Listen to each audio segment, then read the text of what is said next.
রহমানের বান্দা যারা, তাদের যে বৈশিষ্ট্যগুলো আছে তার এক নম্বরের বৈশিষ্ট্য হলো তারা যখন রাস্তা দিয়ে চলাফেরা করে তখন খুব বিনয়ের সাথে চলাফেরা করে, খুব বিনম্রতার সাথে হাঁটে। অহমিকা, অহংকার, দম্ভ এগুলো তাদের চলাফেরার দ্বারা প্রকাশিত হয় না। ওয়াইদা খাতাবাহুমুল জাহিলুনা ক্বালু সালামা। মূর্খ, অশিক্ষিত, ঝগড়াটে এবং খারাপ কিসিমের মানুষ যদি তাদের সাথে এসে বিতর্ক বাধায় দেয়, ঝগড়া লাগায় দেয়, তাদেরকে খোঁচায় দেয়, তারা তখন সালাম বলে, অর্থাৎ এড়ায় যায়। সে ঝগড়ায় তারা মেতে উঠে না। আজ আমাদের দেশে দেখবেন, অনলাইনে কি অফলাইনে, চতুর্দিকে দেখবেন ঝগড়া, ফাসাদ, গন্ডগোল, মারামারি, হানাহানি, কাটাকাটি, বিতর্ক, বর্ষা, এগুলো আমাদের নিত্য নৈমিত্তিক ব্যাপার। লম্বা দাড়ি আছে তিনিও ঝগড়া করেন, যার দাড়ি নাই তিনিও ঝগড়া করেন। যিনি সাধারণ মানুষ, মুসলমান, তিনিও ঝগড়া করেন। এমনকি যিনি হুজুর তিনিও ঝগড়া করেন। নবী করিম সাল্লাল্লাহু আলাইহি সাল্লাম বলেছেন, ইন্না আবগাদার রিজালি ইনদাল্লাহি আল আলাদুল খাসিব।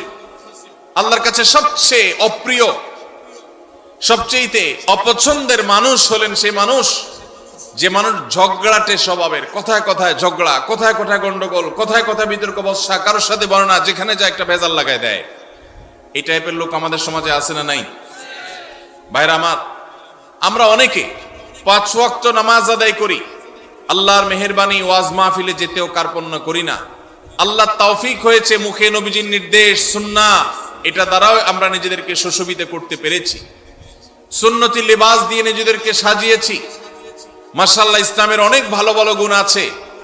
কিন্তু বাসায় বউয়ের সাথে ঝগড়া, দোকানে কর্মচারীর সাথে ঝগড়া, দোকানে কাস্টমারের সাথে ঝগড়া, কিনতে গেলে দোকানদারের সাথে ঝগড়া, রিক্সা উঠতে গেলে রিক্সাওয়ালার সাথে ঝগড়া, ভ্যানে চলতে গেলে ভ্যানওয়ালার সাথে ঝগড়া, কাউকে কাজের লোক নিলে তার সাথে ঝগড়া, কারোর অধীনে কাজ করতে গেলে তার সাথে ঝগড়া।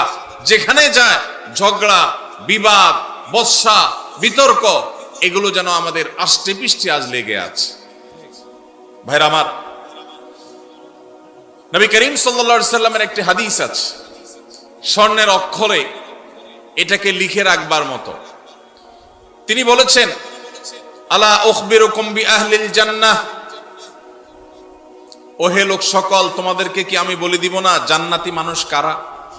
আপনারা জানতে চান জান্নাতি কারা? জানতে চান ভাই? আল্লাহু আকবার। আল্লাহ আমাদের সবাইকে জান্নাতি হওয়ার তৌফিক দান করুন। নবীজি বলেছেন, আলা উখবিরুকুম বিআহলিল জান্নাহ, তোমাদেরকে কি আমি জান্নাতি মানুষদের কথা বলে দিব না কারা